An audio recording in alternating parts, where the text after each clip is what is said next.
Hello everyone, this will be a bit of a different video than usual. Today I am going to be showing how to service a Bachmann 280 Austerity. I've had this model for about a year or so, and recently I haven't been having issues with it. And that's because I had to take it apart to service it quite a long time ago, and it's quite the difficult engine to figure out how to get inside it. So I decided that I'm going to make a video on how to do it. Not only for my own future reference, but also for if anybody else needs to get into one of these, as I can't really find a good video on YouTube on how to do this. I did find a video Double O Bill made on repairing one of these, but he was putting back together a dismantled locomotive, so that doesn't really explain a lot, so I thought I would jump in and make my own video on how to do this. So I will get started. So the first step I always start with servicing a locomotive is to grab my servicing cradle. You don't need something like this. I bought a Pico one thinking that it would be something special. It really isn't. It's a piece of foam that has a cutout. And I believe on RRP it costs like 8 or 9 pounds, which converts to like roughly 15, 16 Canadian dollars, which is kind of ridiculous. So I personally do not recommend buying one of these. Just, go to a hardware store and find some scraps. You might even be able to find a piece of foam that's basically the right size to use as a servicing cradle as is, and then just pop the locomotive in top. Now, mine is missing a part. There's supposed to be a little bit of detail under here on the underframe. You can see there's a socket there it connects to, and then there's two holes either side of the base keeper plate here that part plugs into. Mine is missing that piece, but on models that do have the piece, you do need to remove that piece of detail, because underneath there's this little screw here that you need to use for removing the body. Right, so I got this screw out from here. One thing to note is the screw is kind of long on this compared to most other models, and that's the case for basically all the body screws on this. So, if you are taking one of these apart, it's just worth noting that it should take you a fairly long time to untwist the screw in order to remove the body. The other thing I'm going to mention is that when I'm taking a locomotive apart, I always have a little container off to the side that I can use for storing screws in. And the reason I do this is because I've had many instances where I have had a problem where I've lost a screw while servicing the model. Next step, where this gets really funky, is that I need to unscrew this middle screw of the locomotive here. That's on the base keeper plate, right next to where there's this hump, which is for the gear. You don't normally need to do this on locomotives to service them, but for some reason you do on this one. Alright, and this next one's also a little confusing, so I'll walk through this. Basically it starts with undoing this screw here to the front bogie. Right, and the front bogie comes apart in several pieces. There's just the screw that holds it on. There's the bogie itself, which has the coupling screwed to it and the wheels attached to it. And then there's this little piece of metal here that acts as a spring. Now underneath here, there are two screws. One screw, which I believe is this one, but I'll double check in a second, holds the cylinders in place. And then the smaller one here holds the body on. And it's obviously the smaller one here that you need to remove. Alright, so there are several pieces that hold the front bogie on. Obviously the screw is the main thing holding it on here. There's the bogie itself, which has the wheel and coupling attached to it. And there is this piece of metal here, which acts as a spring. Now another thing that is a little bit confusing about this model is that when you remove the front bogie, there are two screws underneath. And you do only need to undo one of these. This rear screw here is for removing the cylinders. This front one here is for removing the body. Do not remove this one here, or the cylinders will fall out of place when you remove the body. Alright, so after removing that screw, which is this one here, you'll notice that the body isn't really shifting. And you might, it is a bit, but not fully.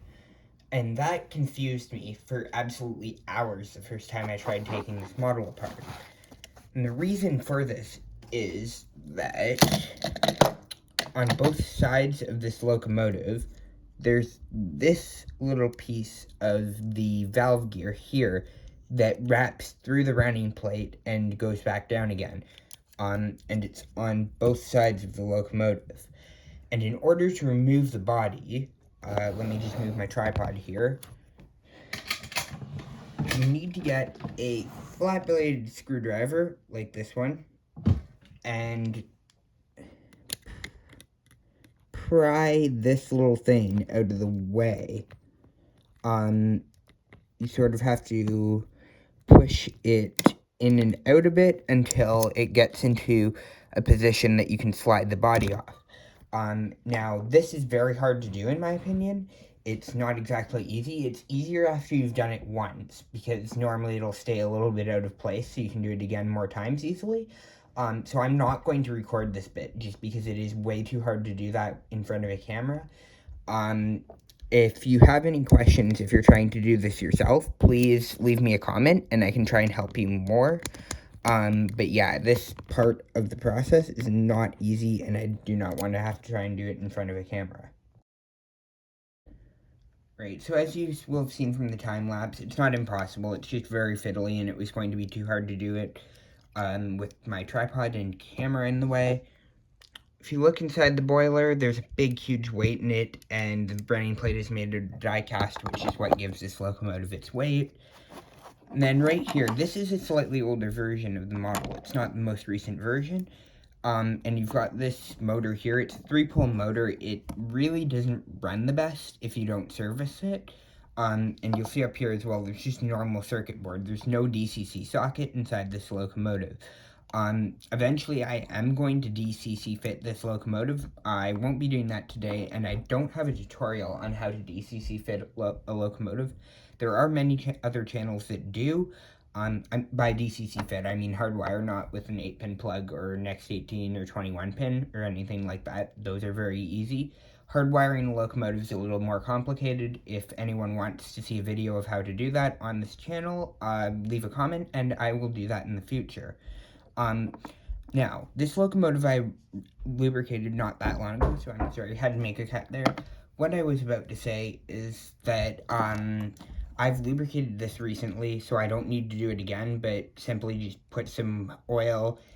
I recommend some grease as well on the worm drive, and then oil this. If it's been a really long time since you've lubricated it and the lubricant's gone all hard and sticky, sometimes it helps to spray this out with, some contact cleaner or something like that, and then reapply the lubricant. This one's fine, it's been running okay lately. So next I will reinstall the body, which is basically just the backwards process of what I just did here, and then I will show you how to remove the base keeper plate on this one, which isn't that complicated, but I figure I might as well cover it anyways.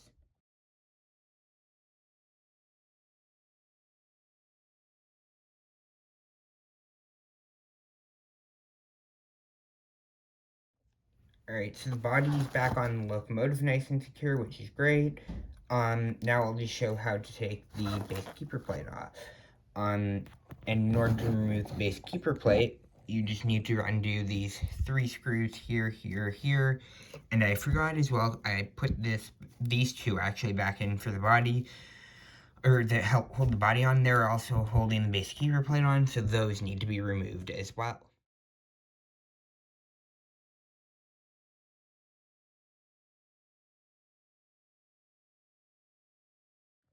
Alright, so I got all the screws out. I had trouble getting the back one out again here, so I had to use a pair of tweezers for that, just as a tip. Also, another quick tip is that it's helpful to have a magnetic screwdriver for doing this. And if your screwdriver isn't already magnetic, one thing that'll help you do that is just grab a magnet and a screwdriver, scratch it together, and then tip should become magnetic. Maybe that screw itself isn't magnetic. Let me just see if I can find something else that does have a magnet. Sorry, this is very unprofessional.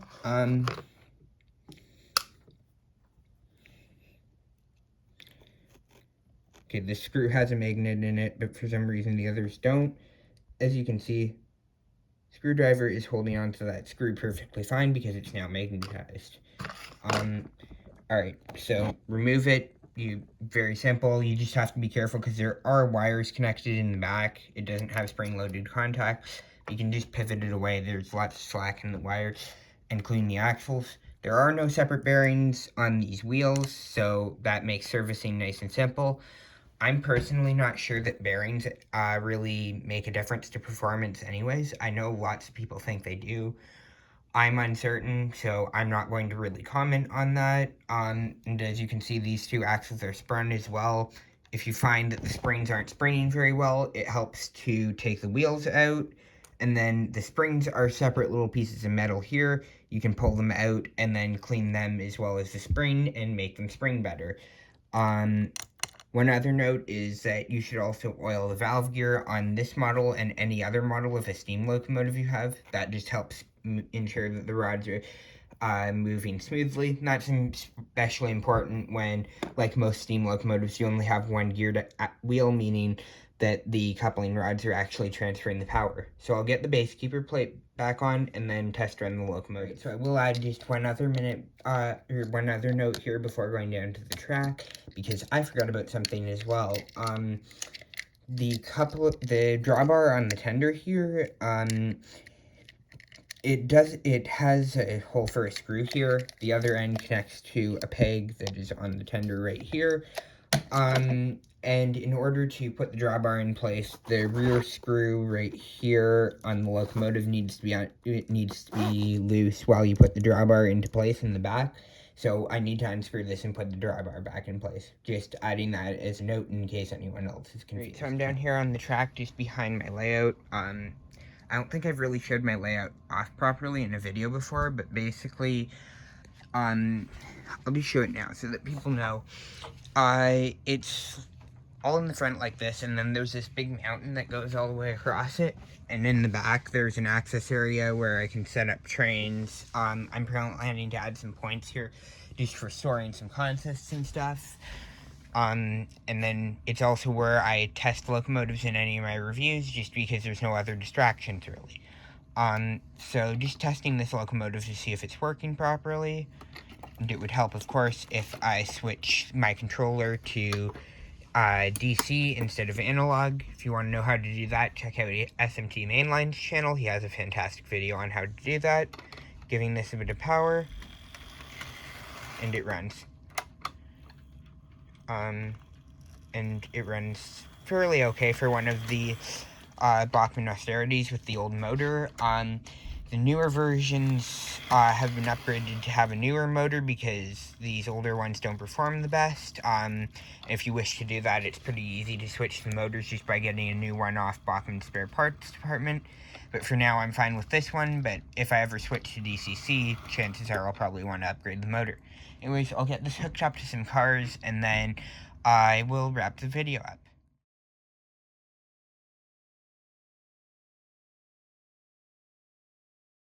Alrighty, so that wraps up today's video. Hopefully you all learned something from this, or at least enjoyed watching. And yeah, that's how you keep one of these older Bachmann Austerities running for a good long time and keep them in decent condition. As you can see, they aren't too bad of models. They can pull reasonable length train. I'm sure it could do much more than this if I wanted it to. Slow speed performance isn't its strong suit, but I'm sure that's better with some of the newer models that have the upgraded motors in DCC sockets, especially if you are running on DCC. So anyways, thank you for watching this video, and I will see you all next time.